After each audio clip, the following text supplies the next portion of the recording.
Hala, imingano ba kaya sa akin? Nandito na sad ako.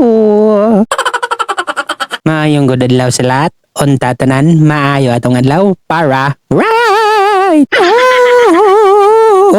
Sa video pala natin ngayon ay nag-transform ako dito dahil iatod na kinaking igsuonin sa ilang eskwelahan. Gusto ko na lang sana nga siya na lang unta ang mag-drive pa yung silang eskwelahan para hindi na ako makatod, pero siya ay nahadlok panbahasin kasi siya ay may balintong. Buti lang talaga dito na tsada talaga ang panahon at ang hayag-hayag talaga gablos lang ang kwano langit.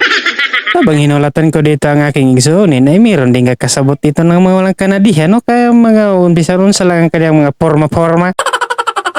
Maglalakaw na sana kami dito pero nakita ko ang kadina ng aking motor na ang uga-uga at grabe talaga, sobra talagang uga. Kung akin itong ipadagan ay mukhang wala na itong nadi. Kaya akin itong binutangan ng oil para ito maging white. Sa hindi nakasabot ng wet diyan ay ito yung kuan na basa-basa bito para ito ay danlog-danlog ba. Nang matapos ko na itong mabutangan ay nagbatsi na rin kami. Mikaulitan na nga dito ang aking mangho dahil nag-smell pa ako dito sa kamera pero ginanakin ito na wag kang magbuot dahil vlogger ako. Sa mga oras na ito nang mamananakin matod ang aking igsuonin sa ilang eskwelahan ay nagkapit muna ako dito sa balay ng aking auntie dahil mayroon akong kukuhainin dito na ice candy. Dito, matik na dayon, abot na ako dito sa balay. Hindi na ako doon nagpalangay sa balay sa aking auntie dahil mayroon pa akong bubuhatin ngayon. At ito pala nga skin din na aking kinuha doon sa balay sa aking auntie. Ang gahi-gahi pa talaga nito. Ang lami-lami talaga nito. Basta gahi, ang lami-lami talaga. Dito, nagilis ako ng sinina dahil magbubuga ako ngayon ng kahoy. Nagilis ako dito para ito lang jersey ang mabasa ng singuti na napakabahoin na. Libot na rin ako dito ng luyo dahil pupuntahan ko na yung kahoy ng aking bubughain. Hindi man sana ako ngayon bubugha ng kahoy dahil mag-relax muna ako pero nakita ko nga wala naman ay kaming kahoy pagkuhay nadi.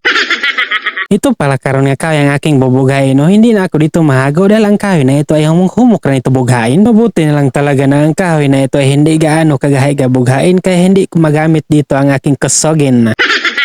Ngayon, akin na ngayon itong panglabay kung saan ako bubugha at nagpalandong talaga ako dito dahil talaga sobrang init kaya kung doon ako magbubugha sa init ay napakawalang nadi. Ang init-init kaya tanawin niyo talaga yan. O grabe kahayag, ang init-init talaga kaya dito ako nagpalandong. Sinimulan ko na pala dito ang aking pagpamugha at grabe, sobra talagang homo.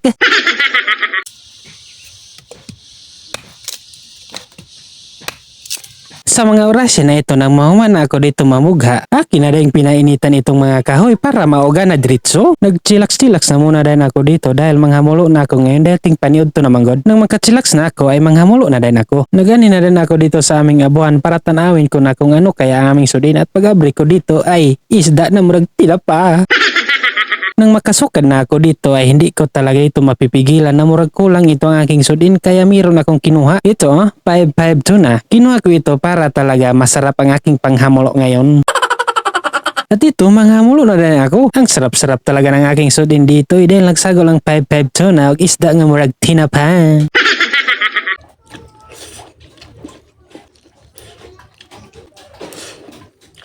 Nang matapos na rin ako dito manghamulo, naginom na din ako dito ng water kaya para mga ano na yung aking mga kinaon. At dito na nagtatapos ang ating video. Bye-bye!